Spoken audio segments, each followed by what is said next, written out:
오늘 우리에게 주신 하나님의 말씀은 신약성경 마태복음 5장 38절부터 48절까지의 말씀입니다. 마태복음 5장 38절부터 48절까지의 말씀.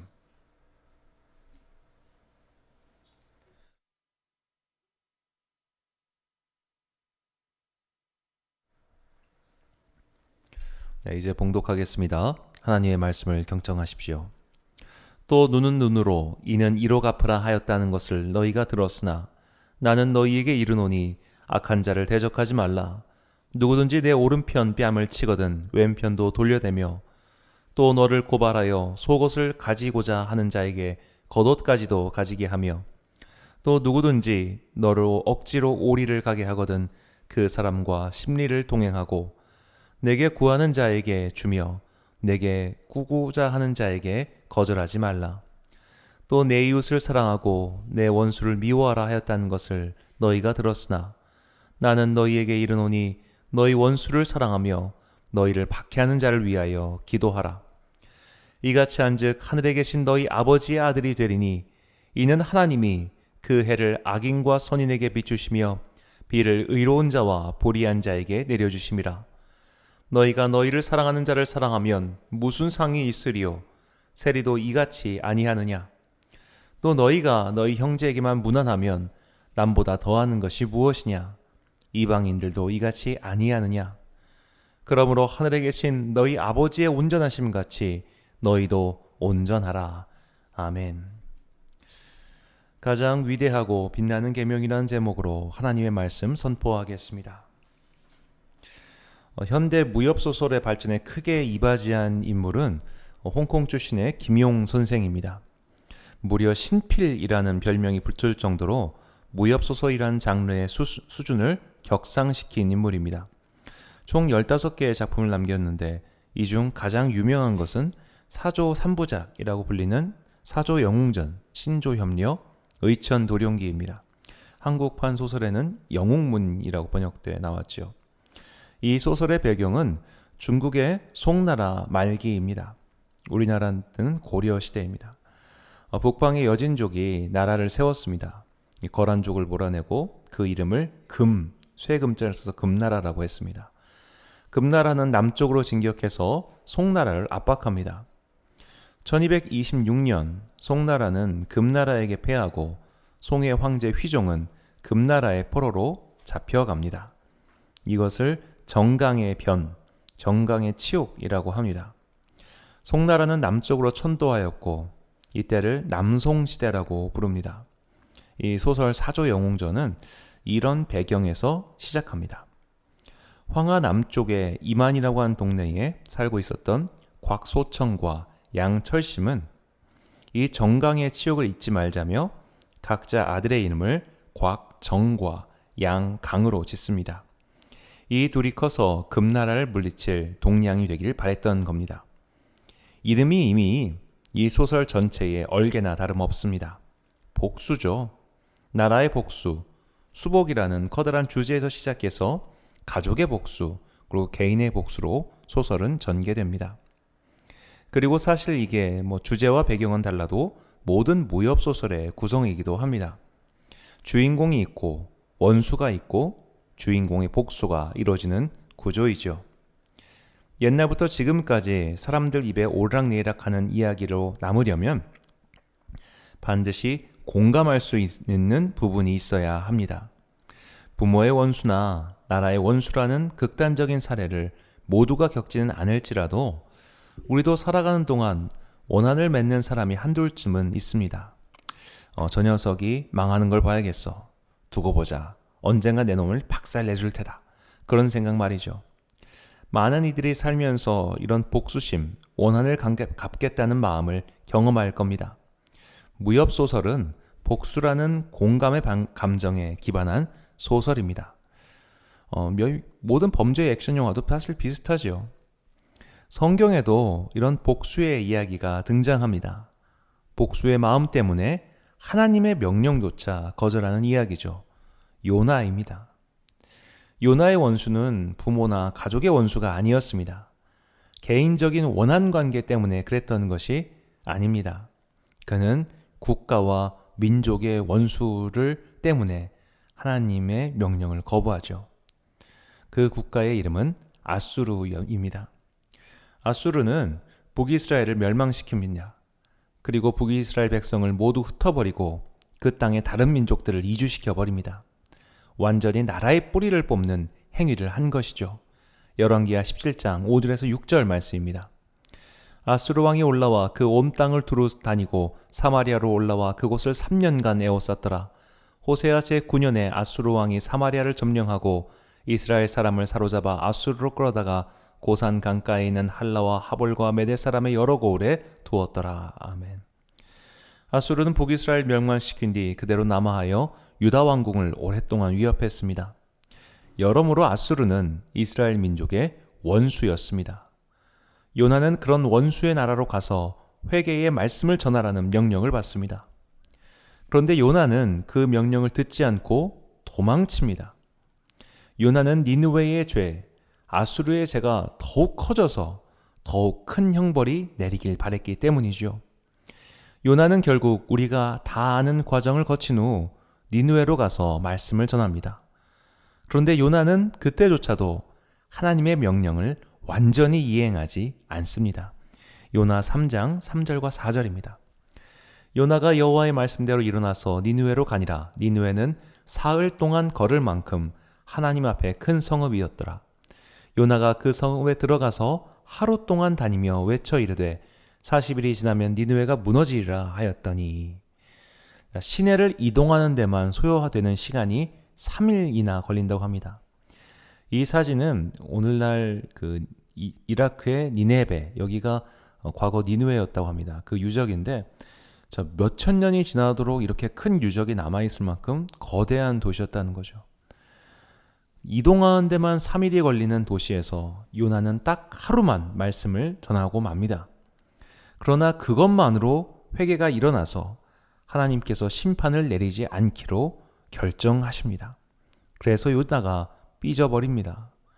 이런 나쁜 놈들은 벌을 받는 게 마땅한데 왜 하나님은 벌을 내리지 않으시냐고, 정말 당신은 정의로운 하나님이 맞냐고 항변합니다.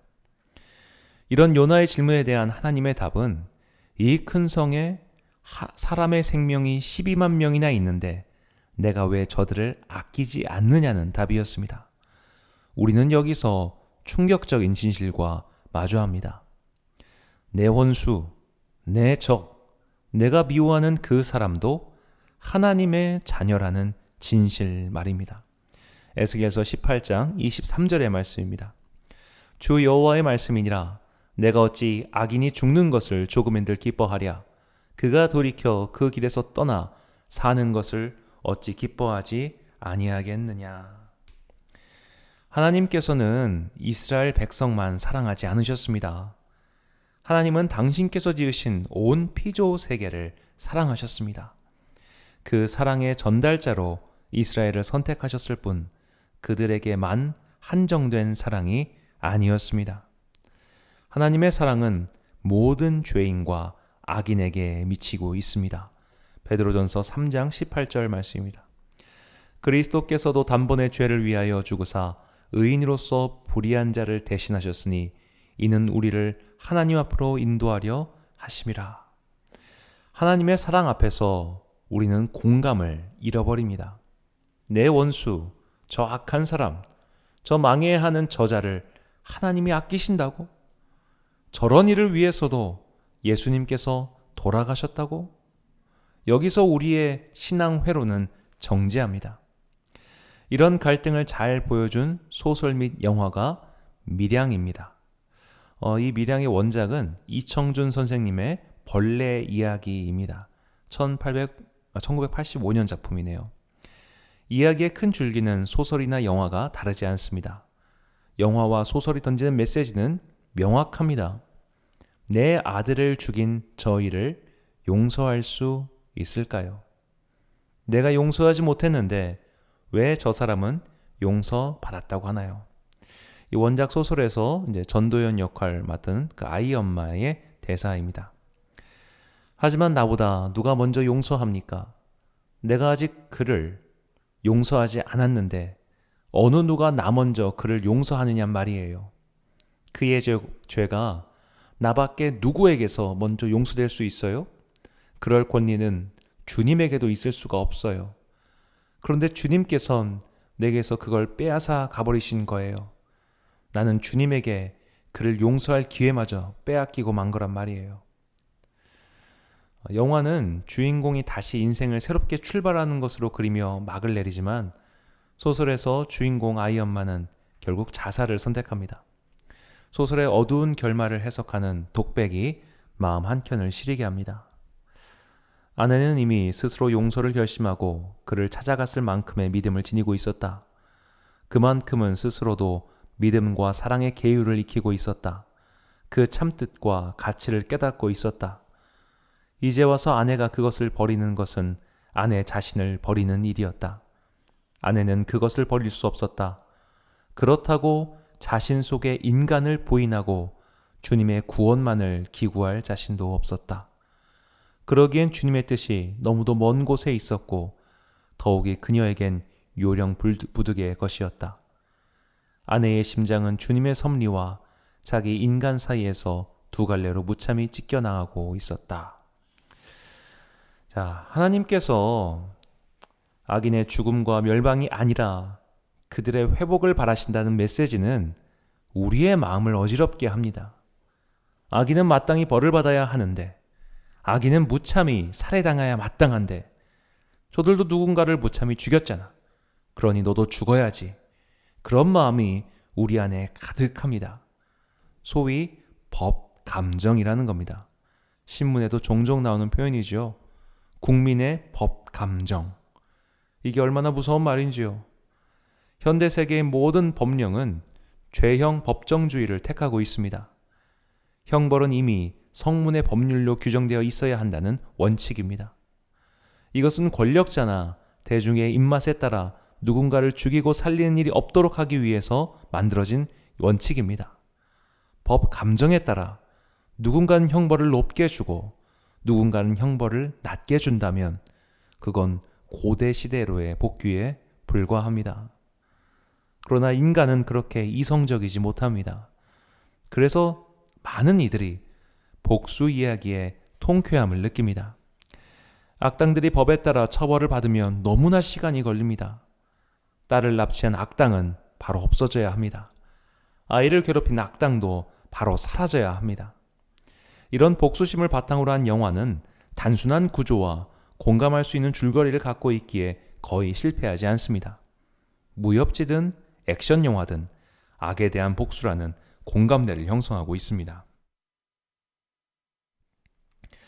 예수님 시대에도 복수를 외치는 자들이 많았습니다. 아니, 거의 모두가 복수를 외치고 있었는지도 모르겠습니다. 그들의 복수는 신의 이름으로 정당화될 수밖에 없었습니다. 저 이방의 지배자들은 단순히 경제적 착취를 일삼는 것이 아니라 거룩한 지성소를 모독했기 때문입니다. 그들을 경노하게 했던 그리스 제국도 마찬가지였습니다. 잠시 유대 역사를 설명하면 수르바벨서부터 느헤미야의 때까지 약 100여 년의 시간을 들여서 유다는 차츰 나라로서 구조를 다시 찾아가고 있었습니다.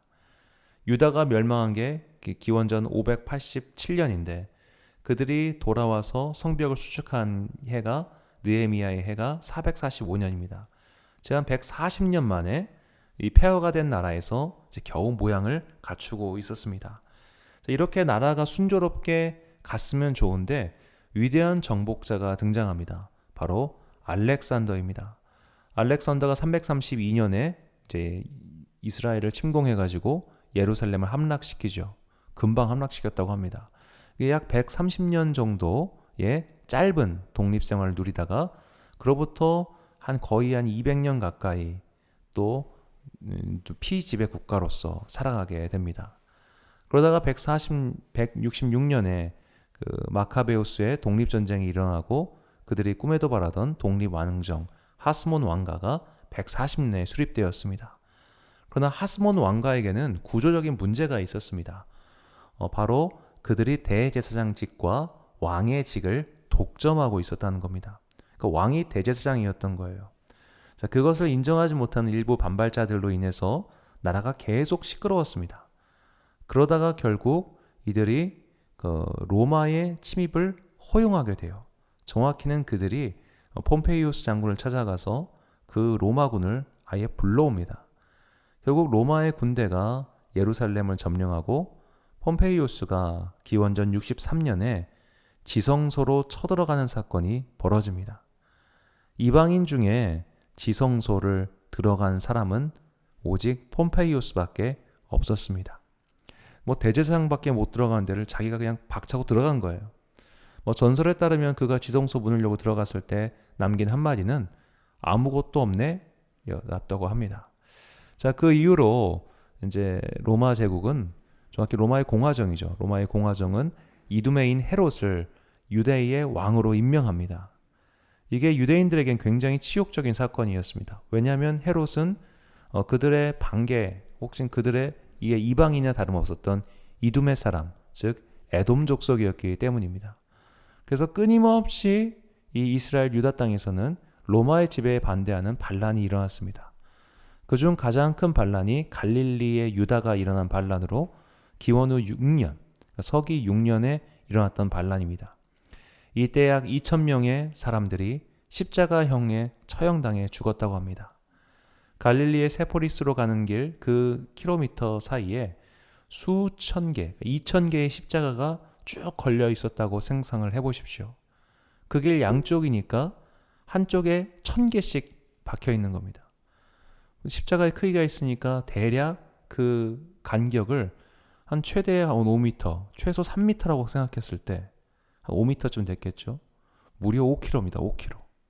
그렇게 긴 길에 십자가가 쭉 늘어서 있었습니다. 이런 식으로 말이죠. 자, 그런 십자가형을 본 사람들, 그리고 거의 달려서 죽은 사람들은 자기 가족들이었을 겁니다. 자기의 형제였고 누군가의 아버지였을 겁니다. 자, 이 갈릴리 지역은 그만큼 그 마음에 부글부글 끓는 지역이었습니다. 그들의 마음에는 복수가 있었고 독립이 있었습니다. 갈릴리는 화약고나 마찬가지인 지역이었습니다. 누군가 불씨만 던져주면 목숨을 걸고 복수를 꿈꾸는 사람들이 있었습니다. 남편을 잃은 여인들이 있었고 아버지를 잃은 소년들은 이제 장년이 되었습니다. 누군가 앞장만 서준다면, 누군가 리더만 돼준다면 복수를 위해서 이 목숨 따위는 아깝지 않아 라고 외치는 사람이 수천 명은 될 터였습니다. 그때 예수란 사람이 나타납니다. 사람들은 그의 말을 들으려 모였습니다. 사람들은 어떤 기대를 하고 있었을까요? 복수하자, 칼을 들자, 원수를 갚자, 악인을 처벌하자, 악을 멸하여 선을 이루자, 그런 말을 기대하지 않았을까요? 영화처럼 시원한 복수가 이루어지길 바라지 않았을까요? 예수님은 찬물을 확 끼얹는 말씀을 하십니다. 본문 43절과 44절입니다. 또 내 이웃을 사랑하고 내 원수를 미워하라 하였다는 것을 너희가 들었으나 나는 너희에게 이르노니 너희 원수를 사랑하며 너희를 박해하는 자를 위하여 기도하라. 아멘. 차라리 원수 갚는 것이 하나님께 있으니 너희는 하나님의 일하심을 기다리라 라고 말했어도 이 정도로 황당하지는 않았을 겁니다. 원수를 사랑하라뇨? 만약 영화의 줄거리가 이랬다면 이건 관객 동원 실패감입니다.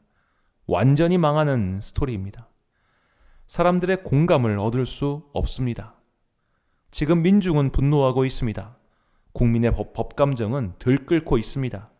악이 판을 치고 불의한 자들이 득세하고 결국 우리 가족의 목숨을 빼앗았습니다. 이런 세상은 뒤집혀야 합니다. 혁명이 필요합니다. 피가 필요합니다. 복수를 원합니다.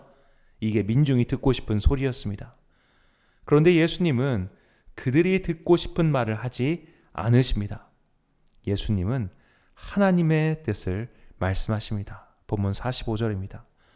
이같이 한즉 하늘에 계신 너희 아버지의 아들이 되리니 이는 하나님이 그 해를 악인과 선인에게 비추시며 비를 의로운 자와 불의한 자에게 내려주심이라. 아멘. 이미 구약의 예언자들을 통해서 말씀하신 것처럼 하나님은 악인에게도 선인에게도 해를 비춰주시고 비를 내려주신다는 겁니다. 예수님께서는 하나님을 아셨습니다. 하나님의 마음을 완벽히 알고 계셨습니다. 그래서 악인을 처벌해야 한다, 악인을 없애야 한다, 복수를 해야 한다는 그들의 마음에 공감하지 않으시고 하나님의 마음에 공감하십니다. 비록 악인이라도 나는 그가 살아서 돌아오길 바란다는 하나님의 마음 말입니다.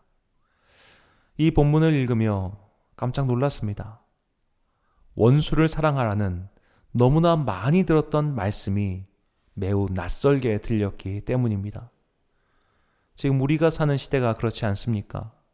온통 미움과 적대감이 가득합니다. 원수를 사랑하긴커녕 배척하지 않으면 다행인 정도입니다. 서로가 돌을 던지고 미워합니다. 어느 한쪽이 완전히 패방하여 사라지기 전까지 그치지 않을 것처럼 보입니다. 과거 조선의 붕당 정치가 이랬을까 싶습니다. 붕당은 단순한 정쟁이 아니라 피로 얼룩진 역사였습니다. 한쪽이 집권하면 다른 쪽은 숙청당했습니다. 피가 흘렀고 후손들은 피를 기억했습니다. 그들의 아버지와 스승의 피였습니다. 그러니 기회를 잡으면 다시 상대를 숙청했습니다. 피로 피를 씻었습니다. 오늘날 우리 사회에서 벌어지는 일과 뭐가 다를까요? 사회가 이렇다 보니 개인도 마찬가지입니다. 미움과 증오, 분열과 배척이 상시화되어 있습니다. 이해가 없습니다. 용서가 없습니다. 그러니 당연히 원수 사랑도 없습니다. 어느샌가 우리의 사랑은 우리 공동체 안으로 축소되었습니다. 내 것, 내 사람, 내 가족, 내 공동체는 사랑하지만 그것 밖에 있는, 그리고 심지어 그것을 위협하는 원수는 절대로 사랑할 수 없다고 외치고 있습니다. 예전에 있었던 일입니다. 예배 시간에 봉헌 기도를 하면서 세계 선교를 위해 기도했었습니다. 그때 중국의 공산당이 회개하고 선교의 문이 열리게 해달라고 기도했습니다. 예배 후에 한 성도님이 전화를 하셨습니다. 그분은 80이 넘으신 분이셨습니다. 대뜸 저에게 이런 말씀을 하십니다. 사탄이 회개할 수 있습니까? 공산당은 사탄입니다. 그들은 회개하지 못합니다. 라고 하시는 겁니다. 그 말을 들으며 우리나라가 왜 이렇게 심한 갈등을 겪고 있는지 조금은 깨달을 수 있었습니다. 과거 한국전쟁을 겪으신 분들에게는 북한은 원수입니다. 북한군의 소행으로 가족의 목숨을 잃은 분들이 아직 계십니다. 교회를 지키다가 순교한 분들의 자녀가 있습니다. 그러니 북한의 편을 들거나 북한 정권을 비호하는 듯한 움직임이 보일 때마다 얼마나 섬찟하겠습니까? 마치 트라우마처럼 그때의 일이 박혀 있을 텐데 어찌 쉽게 이해하고 받아주고 심지어 사랑할 수 있겠습니까?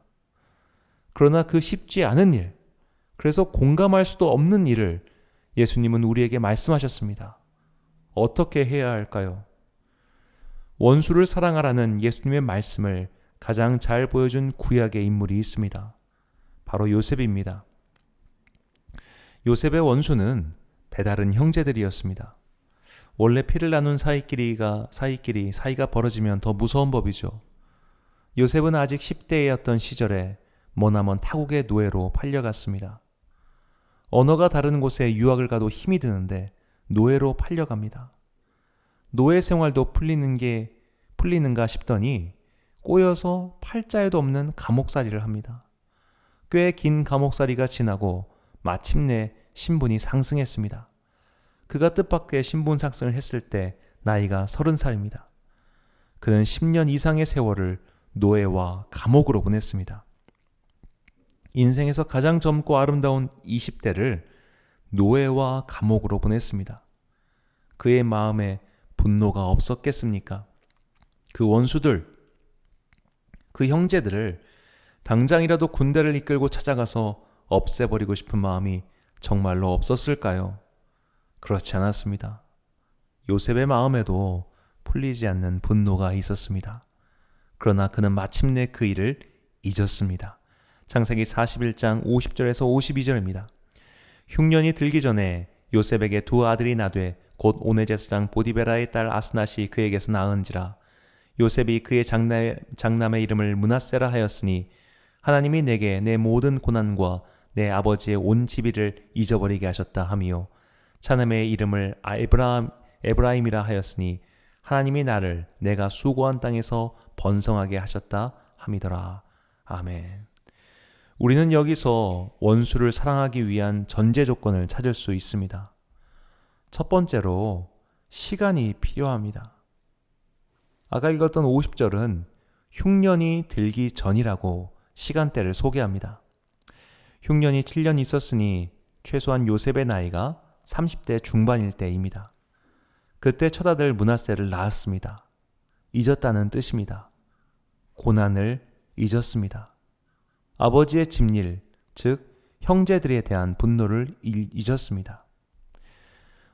성경을 보면 아마도 요셉이 노예로 팔려갔을 때가 17살이고 이집트의 총리가 되었을 때가 30살이고 형제들을 만났을 때가 40입니다. 즉 그에게는 23년이라고 하는 시간이 있었기 때문에 형제들을 품어줄 수 있었던 겁니다. 오늘 원수를 사랑하라고 말씀하신 산상수훈의 교훈은 기독교 윤리의 정수가 담겨 있습니다. 아까 무협소설 얘기를 했습니다만 주인공이 무공을 익히는데도 긴 시간이 필요하듯 우리가 신앙의 높은 수준, 제자도의 수준에 이르기 위해서는 시간이 필요합니다. 이런 연마의 시간 없이 원수를 사랑하라는 엄청난 숙제가 앞에 있으면 좌절하거나 회피하게 됩니다.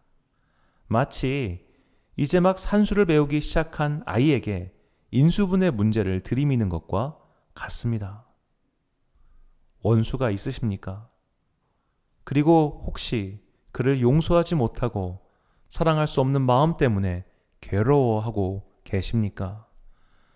이청준의 벌레 이야기의 주인공처럼 용서의 문 앞에서 괴로워하고 계십니까? 자신을 괴롭히지 마십시오. 아직 당신에게는 용서를 생각할 시간이 필요합니다. 용서라는 한자어는 얼굴 용자와 생각할 서를 씁니다. 얼굴을 생각할 때 평안하면 용서가 된 것입니다. 저는 용서라는 단어를 볼 때마다 용서는 내가 하고 싶어서 할 수 있는 게 아니구나를 깨닫습니다. 용서는 믿음과 마찬가지로 하나님의 선물입니다. 용서를 하는 게 아니라 물속에서 용해야 될 시간이 꼭 필요해서 그 시간을 거친 후에 용서가 되는 겁니다. 용서가 되기 위해선 시간이 필요합니다. 그 훌륭한 요셉조차도 20년의 세월이 필요했다면 우리야 말해서 뭐 하겠습니까? 둘째로 원수를 사랑하기 위해서 우리는 번성해야 합니다. 요셉의 둘째 이름은 에브라임이었습니다. 그 이름처럼 요셉은 번성했습니다. 에브라임이란 히브리어는 파라에서 나왔는데 결실하다, 열매 맺다라는 뜻입니다. 고향에 있을 시절 그때 입었던 채색 옷과는 비교도 할 수 없는 파라오의 인장을 끼고 있었습니다. 성공도 그냥 성공이 아니라 대성공을 거둔 셈입니다. 이렇게 번성하니 마음이 넉넉해졌고 잊을 수 있었습니다. 만약 요셉이 번성하지 못했더라면 어떻게 되었을까요? 아직도 노예 생활을 하고 있다가 형들이 식량을 사러 왔을 때 만났다면 어떻게 됐을까요? 그때도 서로 부여잡고 울었을까요?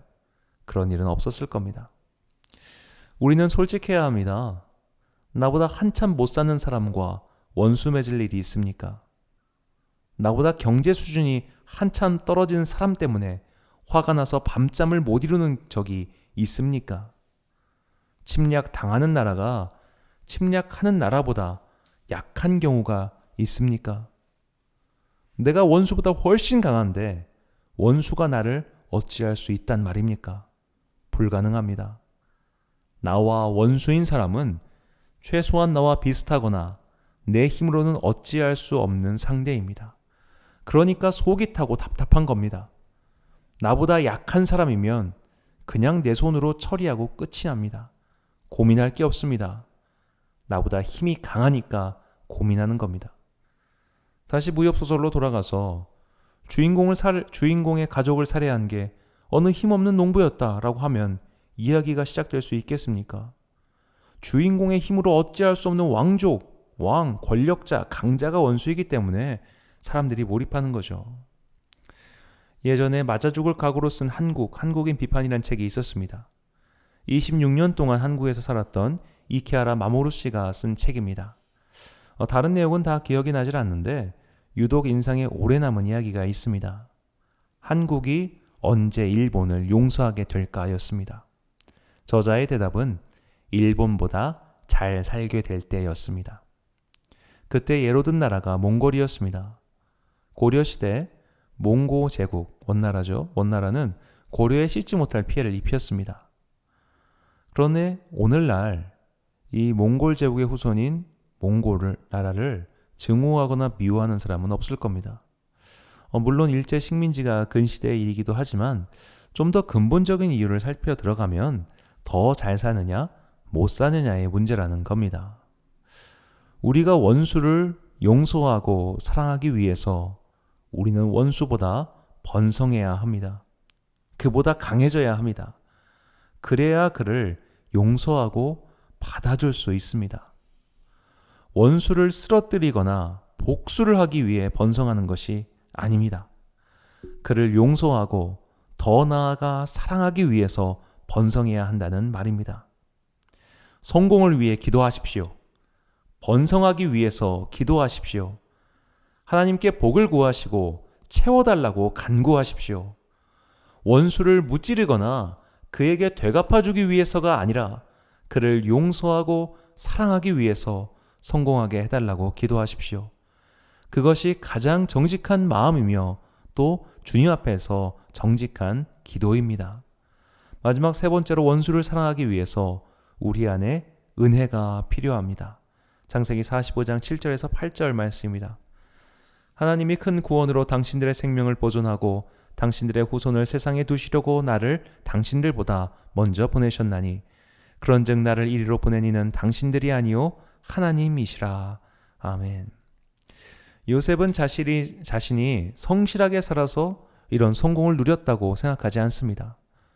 그때 그 관원장에 잘 대해줘서 이런 기회를 얻었다고 생각하지도 않습니다. 꿈 해몽을 유달리 잘해서 이렇게 성공하게 된 것이 아니었습니다. 하나님께서 그를 그곳에 보내신 겁니다.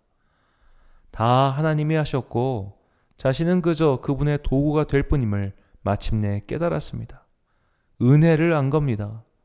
은혜를 깨달아야 비로소 원수를 용서하고 더 나아가 원수를 사랑할 수 있게 됩니다. 왜냐하면 나도 하나님의 원수였으니까요. 하나님께서 원수였던 나를 용서하시고 사랑해 주셨기 때문입니다. 사도 바울의 고백입니다. 디모데전서 1장 15절에서 16절 말씀입니다. 밑보다 모든 사람이 받을 만한 이 말이요 그리스도 예수께서 죄인을 구원하시려고 세상에 임하셨다 하였도다. 죄인 중에 내가 괴순이라. 그러나 내가 긍휼을 입은 까닭은 예수 그리스도께서 내게 먼저 일체의 오래 참으심을 보이사 후에 주를 믿어 영생 얻는 자들에게 본이 되게 하려 하심이라. 아멘. 내가 긍휼을 받았습니다. 내가 용서를 받고 은총을 입었습니다. 내가 먼저 하나님께 받았으니 그것으로 악인이 용서되는 겁니다. 내가 은혜를 많이 넘치게 입었을 때 비로소 용서가 됩니다. 용서가 된 이후에 우리는 비로소 사랑의 문지방을 밟은 셈입니다. 원수를 사랑하라는 명령은 모든 기독교의 계명 중에서 가장 빛나고 높은 곳에 있습니다.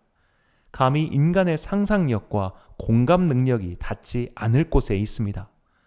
그래서 아무나 이해할 수 없습니다. 아무나 공감할 수 없습니다. 아무나 그 경지에 도달할 수 없습니다. 그 경지에 도달하기 위해선 믿음의 훈련이 필요합니다. 원수가 크고 강대할수록 훈련의 시간은 길어집니다.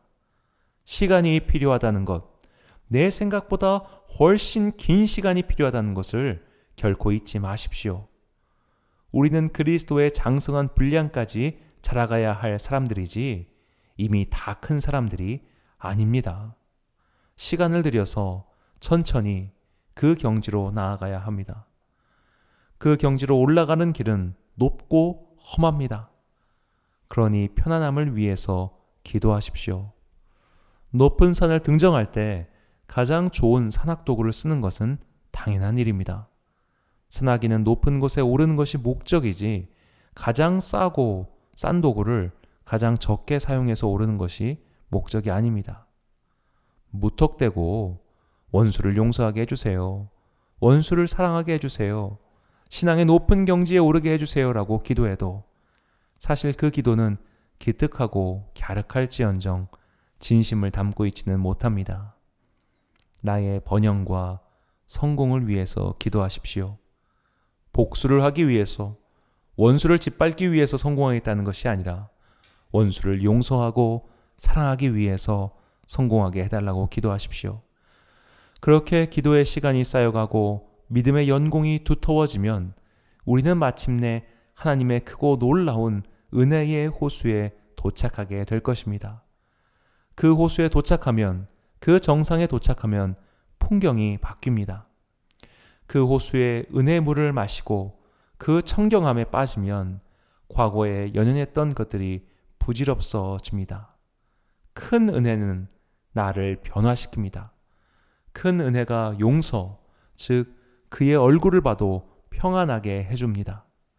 더 이상 그 원수는 나에게 어찌할 수가 없습니다. 시편 기자의 고백처럼 천만인이 나를 애워싸도 내가 흔들리지 않을 것이다 란 담대함이 은혜의 호수 가운데 풍덩 빠질 때 생깁니다. 이렇게 원수를 용서하게 되고 그를 품는 사랑의 놀라운 단계로 나아갈 수 있습니다. 이것이 가장 위대하고 빛나는 계명인 원수 사랑에 이르는 방법입니다. 사랑하는 성도 여러분, 증오가 범람하는 세상입니다. 이 세상에서 원수를 사랑하라는 그 빛나는 말씀은 이제는 희미해져 들리지 않는 듯 합니다. 그러나 오늘도 주님의 말씀은 변함없이 우리의 귓전을 때리고 있습니다. 원수를 사랑하라 라고 말이죠. 가장 위대하고 빛나는 말씀을 우리는 외면하고 살았습니다. 너무 높고 너무 빛이 나서 그건 남의 이야기라고 치부한 겁니다. 그 결과가 이런 혼란이었습니다. 미움과 증오, 편가르기와 박해가 마치 상식처럼 난무하는 세상입니다. 어둠에 부안해동하지 마십시오. 그들의 증오와 분노가 나를 침범하지 못하도록 항상 경계하며 기도하십시오. 이제 다시 높은 곳을 바라봅시다. 잊고 있었던 주님의 가장 위대하고 빛나는 말씀을 바라봅시다. 믿음의 빛을 따라 시간을 들여서 천천히 정상을 향해 올라갑시다. 그 길에서 우리는 풍성한 은혜를 깨닫게 될 것입니다. 은혜의 파도에 헤엄을 칠 때 비로소 용서가 될 것이고 그 이후에 원수를 사랑하라는 가장 위대하고 가장 빛나는 계명 앞에 서게 될 것입니다. 그 엄청난 신앙의 진보를 향해 전진하는 여러분과 제가 되길 간절히 소원합니다. 기도하겠습니다. 사랑과 은혜가 풍성하신 아버지 하나님, 주님께서는 우리에게 가장 위대하고 빛나는 계명, 원수를 사랑하라는 계명을 주셨습니다. 거저 주신 것이 아니라 주님의 원수였던 우리를 먼저 용서하시고 품어주시고 사랑해 주셨기에 주신 것입니다. 주님의 용서를 받았습니다. 주님의 사랑을 받았습니다. 먼저 받았으니 이제는 원수 사랑이라는 이 영적 고지를 향해 조금씩 나아가게 하소서. 한 걸음 한 걸음씩 시간을 들여 연공하듯 전진하겠습니다. 그렇게 주님께 나아가겠습니다. 성급하게 올라가다 지치지 않게 하옵소서. 높은 경지에 도착하기 위하여 편한 신발과 장비가 필요합니다. 우리에게 번영과 성공의 은혜를 내려주소서. 원수를 갚기 위한 번영이 아니라 원수를 용서하고 사랑하기 위한 성공을 주옵소서. 그렇게 더 높이 그리고 더 깊은 은혜의 바다에 빠져 가장 위대하고 빛나는 계명을 성취하는 온 성도가 되게 하옵소서. 주님께서 다시 오실 그날까지 이 위대한 여정이 그치지 않도록 우리에게 새 힘과 은혜를 베풀어 주시기를 원하오며 원수인 우리를 용서하시고 죽기까지 사랑하신 예수 그리스도의 이름으로 기도합니다. 아멘.